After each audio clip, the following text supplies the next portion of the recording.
Berapa banyak orang yang melaksanakan ibadah puasa kata Rasulullah, laisa lahu min siyamihi, dia tidak mendapatkan pahala dari ibadah puasa yang dia lakukan illal ju'i wal atas, kecuali lapar dan haus. Kenapa? Karena itu tadi dia tidak menjaga rambu-rambu yang bisa menghilangkan pahala puasa Ramadannya.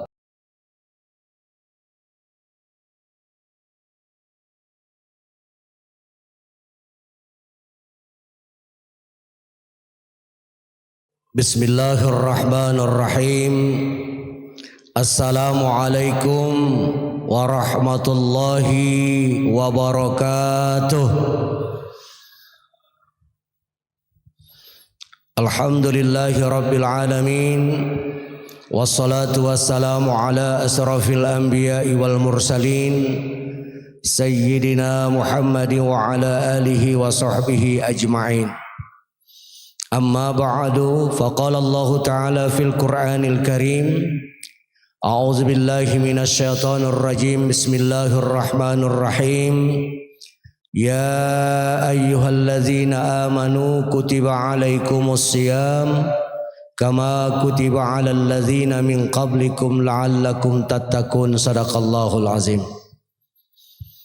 As-shaimin was-shaimat, jemaah Masjid Agung Istiqamah yang dirahmati dan dimuliakan Allah Subhanahu wa taala. Subuh Jumat yang penuh barokah di 7 Ramadan ini, tiada ungkapan yang paling indah melainkan puji dan syukur kehadirat Allah Subhanahu wa taala, yang mana pada subuh pagi ini kita masih diberikan kesehatan, kesempatan untuk melangkahkan kaki menuju rumah Allah Subhanahu wa taala ini. Mudah-mudahan ibadah yang kita lakukan di Jumat yang barokah ini Allah Subhanahu wa taala terima dan menjadi amal ibadah yang sempurna di sisinya. Amin ya rabbal alamin. Salawat dan salam buat baginda Rasulullah sallallahu alaihi wasallam dengan ucapan Allahumma salli ala sayyidina Muhammad wa ala alihi wa sahbihi ajma'in. Assalamu alayka ya Habiballah, assalamu alayka ya Rasulullah. Mudah-mudahan Bapak dan Ibu as-shaimin was-shaimat, kita adalah umatnya yang terpilih yang mendapat syafaat nanti di yaumil qiyamah. Amin ya rabbal alamin. Bapak dan Ibu as-shaimin was-shaimat yang dirahmati dan dimuliakan Allah, Ramadan begitu cepat berlalu. Hari ini kita sudah berada di 7 Ramadan. Itu artinya Bapak dan Ibu sekalian, 1 minggu kita sudah melaksanakan ibadah puasa. Maka apa yang harus kita lakukan di bulan suci Ramadan ini, kita harus memiliki prinsip dan memiliki niat yang betul-betul ikhlas karena Allah, karena merupakan sebuah kebahagiaan dan rasa syukur yang sangat dalam kita bisa dipertemukan dengan bulan suci Ramadan. Dan salah satu doa kita diijabah Allah, wa ballighna Ramadan, itu yang kita minta 2 bulan sebelum masuk Ramadan diijabah oleh Allah Subhanahu wa taala. Maka ketika kita bertemu dengan Ramadan, tentu rasa syukur kita yang sangat luar biasa harus kita buktikan dalam kehidupan untuk melaksanakan semua perintah Allah dan meninggalkan semua larangan Allah. Maka ada sebuah kebahagiaan Bapak dan Ibu, karena Allah Subhanahu wa taala memanggil kita, menyeru kita dan mengkhususkan memanggil orang-orang yang beriman. Ya ayyuhallazina amanu, wahai orang-orang yang beriman. Ini adalah khusus Allah memanggil kepada orang-orang yang beriman untuk melaksanakan ibadah puasa. Maka sesuai dengan makna Ramadan, Bapak dan Ibu, Ramadan artinya panas terik matahari pembakar dosa. Maka Ramadan ini pembakar dosa dan menjadi dambaan kita setiap orang agar kita dipertemukan dengan bulan suci Ramadan.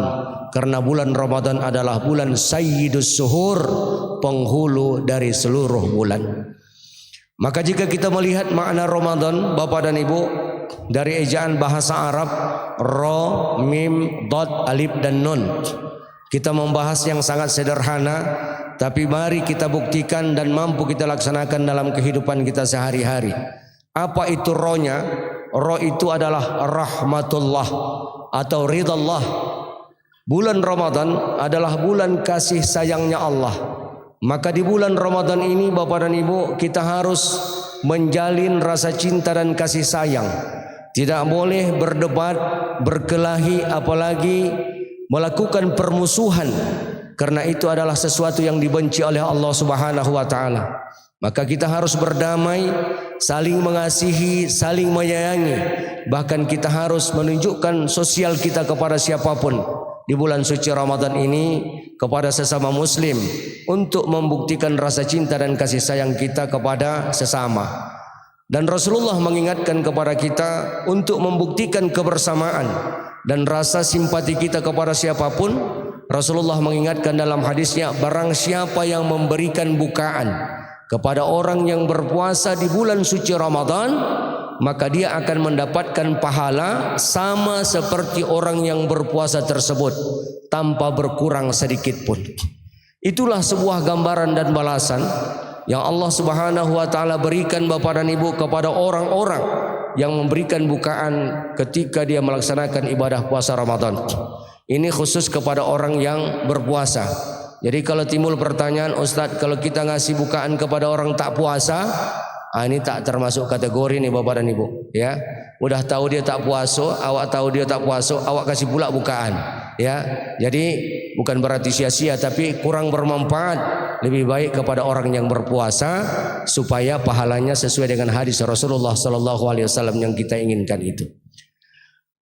Roh itu adalah rahmatullah yang seperti saya katakan tadi. Maka kita harus saling menghargai, menghormati, menjalin rasa cinta dan kasih sayang di antara sesama kita. Kemudian huruf mimnya adalah maghfirah. Maka inilah fokus kita hadirin yang berbahagia. Bulan Ramadan adalah bulan keampunan yang menjadi dambaan setiap pribadi muslim dalam kehidupan. Di mana bukti bahwa bulan Ramadan ini adalah bulan keampunan dari Allah? Ada dua hadis Rasulullah sallallahu alaihi wasallam yang hadis itu hampir bersamaan dan diriwayatkan oleh Bukhari dan Muslim, bersumber dari Abi Hurairah. Qala Rasulullah sallallahu alaihi wasallam, "Man shoma Ramadana." Barang siapa yang berpuasa di siang Ramadan. Dasar yang pertama imanan, didasari dengan keimanan karena Allah. Dia melakukan ibadah puasa Ramadan itu semata-mata karena Allah. Dia melakukan ibadah puasa itu ada sebuah kebahagiaan, ada sebuah kebanggaan karena dia dipanggil oleh Allah Subhanahu wa taala untuk melaksanakan ibadah puasa Ramadan. Maka dia lakukan semata-mata karena Allah Subhanahu wa taala, dan dia melakukannya ingin mengharapkan ridha Allah, didasari dengan keimanan. Kemudian wahtisaban, dan dia melakukan ibadah puasa Ramadan itu dengan penuh kehati-hatian dan mengharapkan ridha Allah. Dia ingin ibadah puasa Ramadan yang dia lakukan itu ada peningkatan dari tahun-tahun sebelumnya, ada kelebihan dari tahun-tahun sebelumnya, dan dia berharap semoga Ramadan ini Ramadan yang terbaik dalam kehidupannya. Itu yang dia niatkan kepada Allah. Kenapa? Karena Bapak Ibu, kita tidak bisa menjamin apakah kita bisa bertemu dengan Ramadan yang akan datang. Tak ada sebuah jaminan. Jangankan untuk Ramadan yang akan datang, berakhir Ramadan ini pun kita tak bisa menjamin apakah kita bisa bertemu dengan hari raya. Cuma orang-orang Islam sangat yakin, ya, walaupun baru seminggu bulan Ramadan, alhamdulillah Bapak Ibu, baju lebaran sudah siap, dah ditempah dah, baju seragam. Begitulah yakinnya menyambut hari raya tadi itu. Ya, padahal tak ada jaminan apakah kita bisa memakai baju lebaran tersebut. Tapi sudah selesai dah kita jahit. Alhamdulillah, ya. Jadi dia lakukan semata-mata karena Allah. Dia jaga dari hal-hal yang membatalkan puasa, yang menghilangkan pahala puasa, yang sifatnya mungkin sangat sederhana, tapi kadang-kadang kita tanpa sadari itu yang membuat hilang pahala puasa kita. Kata Rasulullah, dari sekian banyaknya yang menghilangkan pahala puasa, salah satu di antaranya adalah al-kizbu, berdusta. Kata orang Melayu, bengak, bohong. Ya, berbohong. Walaupun kadang-kadang kita kan selalu bohongnya bohong-bohong sederhana begitu. Dari mana? Dari rumah. Padahal dia bukan dari rumah, dia cakap dari rumah. Ya kan? Tapi kan sudah berbohong begitu. Jadi ini yang harus kita jaga, ya. Jadi ini yang harus kita jaga supaya apa? Supaya ibadah puasa Ramadan kita itu betul-betul sempurna. Kenapa? Karena kita takut Bapak dan Ibu apa yang diingatkan Rasulullah, kam min shaimin. Berapa banyak orang yang melaksanakan ibadah puasa kata Rasulullah, laisa lahu min siyamihi. Dia tidak mendapatkan pahala dari ibadah puasa yang dia lakukan illal ju'i wal atas, kecuali lapar dan haus. Kenapa? Karena itu tadi dia tidak menjaga rambu-rambu yang bisa menghilangkan pahala puasa Ramadannya. Maka kita jaga itu Bapak dan Ibu semua, karena Allah Subhanahu wa taala. Maka kalau itu kita lakukan, apa jaminan yang Allah berikan? Ghufira lahu ma taqaddama min zambih, maka Allah mengampunkan dosa kita setahun yang lalu. Kemudian hadis yang berikutnya, man qama ramadhana, barang siapa yang menghidupkan malam Ramadan.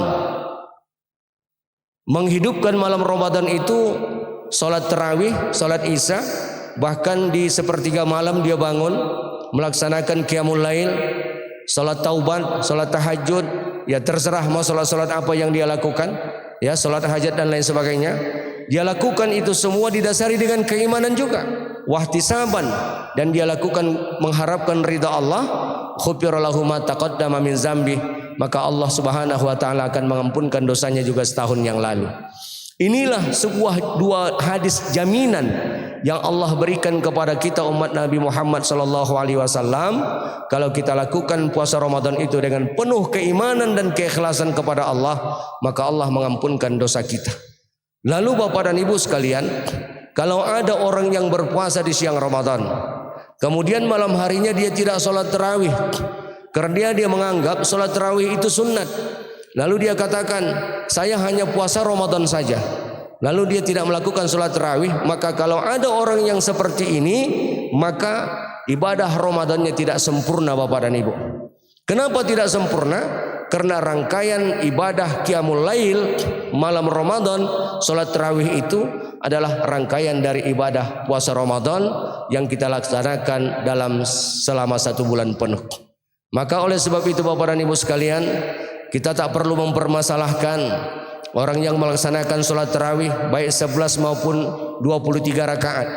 Cuma kadang-kadang ada orang berdalih, saya bingung Pak Ustadz, entah mana yang betul nih, entah 11 entah 23. Daripada saya bingung Pak Ustadz, elok saya tak sholat tarawih lagi, pening saya jadinya. Dia yang memutuskan katanya dia tak perlu sholat tarawih. Ini prinsip yang salah Bapak dan Ibu kalau ada model macam ini. Ya, jadi kita tetap dituntut untuk menghidupkan malam Ramadan, karena sholat tarawih itu hanya ada di bulan suci Ramadan dan tidak ada di bulan-bulan yang lain. Maka itulah kelebihan bulan Ramadan itu disebut dengan maghfirah, keampunan dari Allah Subhanahu wa taala.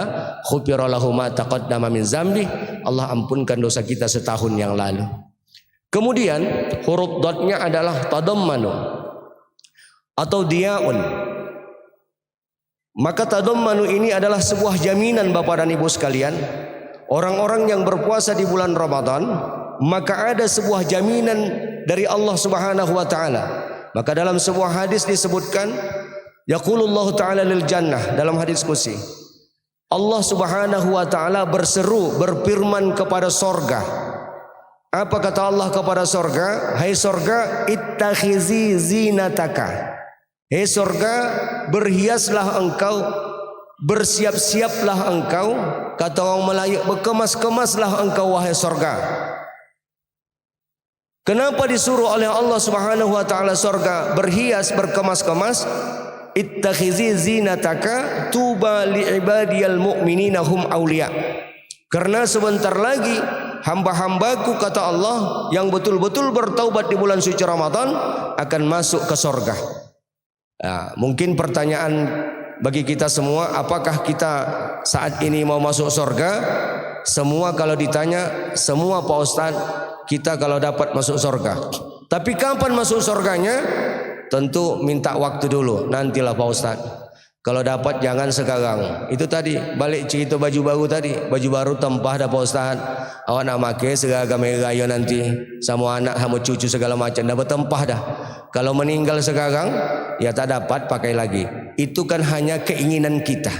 Tapi kalau Allah berkehendak, tak ada yang tak mungkin. Fa iza ajaluhum la yastakhiruna sa'ata wa la yastaqdimun. Kalau sudah sampai ajal seseorang, tak bisa diakhirkan sedetik pun dan tak bisa dimajukan sedetik pun. Ya, jadi kita ini hanya menunggu waktunya saja, kapan, di mana, Allahu a'lam. Hanya Allah yang tahu. Kita tidak perlu takut dengan kematian, karena kematian itu adalah sesuatu yang pasti. Yang kita khawatirkan dan takutkan adalah ketika kita meninggal, kita tidak mempersiapkan bekal dan amal ibadah kepada Allah Subhanahu wa taala. Ironisnya Bapak dan Ibu, kadang-kadang ada sebahagian orang berprinsip dalam hidup ini, ketika dia sudah mau mulai pensiun, anak masih kuliah 2 orang, bini tak kerja pula, lalu kerisauan itu luar biasa. Macam mana nanti kalau saya sudah pensiun, anak kuliah belum selesai segala macam, uang tak ada, menipis segala macam. Dia khawatir, cemas luar biasa. Biasanya yang kuat cemas ni biasanya ibu-ibu, Pak. Kalau awak jantan-jantan laki-laki ni tak cemas benar dah. Ibu-ibu paling kuat cemasnya itu, paling khawatir. Macam mana nanti bang, anak masih kuliah, duit tak ada, awak dah pensiun pula dah, penghasilan tak banyak lagi, segala macam. Luar biasa khawatirnya. Sementara anak ini kuliah masih ada 3, 4, 5 tahun ke depan. Pertanyaannya, ibu-ibu, ini khusus ibu-ibu nih, bisakah ibu menjamin bahwa kita akan hidup 5 tahun ke depan? Tak ada jaminan. Ya, dia cemas kalau kehidupannya nanti tidak sejahtera seperti yang dia bayangkan. Sementara yang perlu kita khawatirkan adalah kalau dalam waktu dekat Allah Subhanahu wa taala mencabut nyawa kita, kita mati belum mempersiapkan bekal yang cukup menghadap Allah Subhanahu wa taala. Maka apa yang diingatkan Allah, Pak Imam kita tadi membaca, walau taro izil mujrimuna nakisu ru'usihim inda rabbihim rabbana absorna wa sami'na farji'na. Nah, ini yang tidak kita bahas. Farji'na na'mal solihan inna muqinun. Orang yang sudah meninggal itu, Bapak dan Ibu sekalian yang dirahmati dan dimuliakan Allah, semua minta balik. Ya, bukan saya yang bercakap, Allah yang mengingatkan, farji'na, tolong balikkan kami lagi ya Allah ke dunia. Kami hendak beribadah di Masjid Agung Istiqamah ya Allah. Kami hendak 5 waktu solat berjamaah di Masjid Agung Istiqamah. Farji'na na'mal solihan, kami mau beribadah. Inna muqinun, kami yakin ya Allah bahwa Islam adalah agama yang menyelamatkan kehidupan kami. Jadi untung Bapak dan Ibu kita tak dengar apa yang mereka inginkan. Kalau sempat kita datang, assalamualaikum warahmatullahi wabarakatuh, assalamualaikum ya ahlal kubur, kita dengar begitu kita datang ziarah, tolonglah bawa kami balik, bawalah kami balik, bawalah kami balik. Memang tak jadi kita ziarah Bapak dan Ibu, ya kan? Jadi apa yang Allah ingatkan itu seperti itu. Maka kenapa kita orang ahli sunnah wal jamaah meyakini bahwa ziarah ke kubur itu, mayat-mayat kita yang sudah berpulang ke rahmatullah, melihat siapa yang datang dan apa yang dibaca, meringankan bebannya di alam barzah, di alam kubur. Ya, kenapa Bapak dan Ibu? Terbukti kenapa kita dianjurkan memasuk kuburan itu pakai salam. Ya, maka jenis salam itu ada 3. Yang pertama, salam ketika kita masuk ke dalam rumah atau dalam pertemuan, assalamualaikum warahmatullahi wabarakatuh, maka wajib hukumnya kita menjawab salam tersebut. Yang kedua, ada salam yang tak perlu dijawab. Yang mana itu? Salam Pak Imam tadi, assalamualaikum warahmatullahi, kan tak ada kita jawab kan? Tak ada kita bilang waalaikumsalam Pak Imam warahmatullahi wabarakatuh, kan tak ada. Ya, salam yang tak perlu kita jawab. Salam pertama wajib kita jawab, salam kedua tak perlu kita jawab, salam ketiga kita tak perlu mendengar jawabannya. Itulah salam masuk ke kuburan. Assalamualaikum ayya ahlad diyar. Kalau sempat kita dengar orang tu menyahut semua, waalaikumsalam warahmatullahi wabarakatuh, berambuk lagi, kan gitu kan? Jadi tak perlu kita dengar, dan mereka akan menjawab salam kita tersebut. Baik Bapak dan Ibu sekalian, jaminan bagi surga tadi. Kemudian huruf alifnya adalah ulfah, kasih sayang. Ya, maka ulfah ini kelemah lembutan dengan kasih sayang. Maka di bulan Ramadan kita tak boleh kasar dengan orang, apalagi dengan bini awak, bengis tak boleh. Ya, harus lemah lembut, tunjukkan rasa kasih sayang kita. Kemudian nunnya adalah nurun ala nur. Di bulan Ramadan ini Bapak dan Ibu akan muncul cahaya di dalam diri kita. Kenapa? Karena ada sifat muraqabah. rasa kita ingin mendekatkan diri kepada Allah Subhanahu wa taala. Maka di bulan Ramadan ini asal ada waktu lowong sikit saja, tak lengah awak pun ambil Quran, baca Quran. Ya kan? Coba kalau di luar Ramadan, ya jarang kita menyentuh Al-Quran. Si bulan Ramadan, ya sekejap baca Quran, sekejap baca Quran. Begitu lagi masih terdengar suara mengaji di masjid, kita langsung pergi ke masjid. Karena kita punya prinsip, kalau dapat 5 waktu itu di masjid terus kita melaksanakan solat. Ya, bahkan di malam harinya kita bangun, tilawatil Quran tak pernah kita tinggalkan. Sehingga apa janji Rasulullah sallallahu alaihi wasallam, zayyinu buyutakum bi tilawatil Quran. Sinarilah rumahmu, hiasilah rumahmu dengan bacaan Al-Quran. Ya mudah-mudahan Bapak dan Ibu, Ramadan ini adalah Ramadan pembawa berkah bagi kita dalam kehidupan, sehingga merubah karakter, sifat, watak kehidupan kita yang selama ini mungkin kita masih lalai dengan ibadah. Tapi di bulan Ramadan ini kita lebih fokus beribadah kepada Allah Subhanahu wa taala, karena target yang kita inginkan tidak lain dan tidak bukan adalah bagaimana Allah memberikan predikat janjinya kepada kita sesuai dengan apa yang diingatkan Allah dalam surah Al-Baqarah 183, la'allakum tattaqun, agar kamu menjadi orang-orang yang bertakwa. Orang-orang yang bertakwa, insya Allah balasannya adalah surganya Allah Subhanahu wa taala. Ingat Bapak dan Ibu, kalau minta masuk surga jangan tanggung-tanggung. Mintalah kepada Allah supaya dimasukkan ke dalam surga Firdaus. Karena surga Firdaus itu adalah surga yang terbaik dari semua surga. PPIP-nya surga itulah surga Firdaus. Cuma ketika kita meminta surga Firdaus harus memadan sikit. Jangan kita, ya Allah ya Tuhanku, masukkan aku dalam surga Firdaus-Mu ya Allah. Kata Allah, kata malaikat, dika tak memadan, dika minta surga Firdaus. Solat dika bolong-bolong, puasa kadang tidak, kadang puasa, terawih tidak, nak minta surga Firdaus pula. Jadi kalau kita punya komitmen minta mau masuk surga Firdaus, harus betul-betul kita taat kepada Allah, laksanakan semua perintah Allah, tinggalkan apa yang dilarang Allah. Insya Allah Bapak dan Ibu, Allah berikan kemudahan kepada kita, dan insya Allah Allah berikan kesehatan kepada kita, dan mudah-mudahan Allah masukkan kita ke dalam surga Firdausnya. Amin ya Rabbal Alamin. Ini saja Bapak dan Ibu yang dapat saya sampaikan, mudah-mudahan bermanfaat. Mari kita tutup dengan doa. A'udzubillahi minasyaitonirrajim. Bismillahirrahmanirrahim. Alhamdulillahirabbil alamin, wassalatu wassalamu ala asrafil anbiya'i wal mursalin sayyidina Muhammad wa ala alihi wa sahbihi ajma'in. Allahumma ighfir lana dhunubana wa liwalidina warhamhum kama rabbawna shighara, wa li jami'il muslimina wal muslimat wal mu'minina wal mu'minat al ahya'i minhum wal amwat bi rahmatika ya arhamar rahimin. Allahumma inna nas'aluka ilman nafi'a wa rizqan wasi'a wa amalan mutaqabbala. Allahumma jam'ana jam'an marhuma wa tafarraqana min ba'dihi tafarraqan ma'suma wahdina ila siratim mustaqima. Allahumma inna nas'aluka ridhaka wal jannah wa na'udzubika min syaghatika wan nar. Allahumma innaka 'afuwun karimun tuhibbul 'afwa fa'fu 'anna ya karim. Rabbana atina fid dunya hasanah wa fil akhirati hasanah wa qina azaban nar. Wa sallallahu wa sallam alaihi walhamdulillahi rabbil alamin. Taqabbalallahu minkum. Terima kasih. Allahul muwafiq ila atwamit thoriq. Assalamualaikum warahmatullahi wabarakatuh.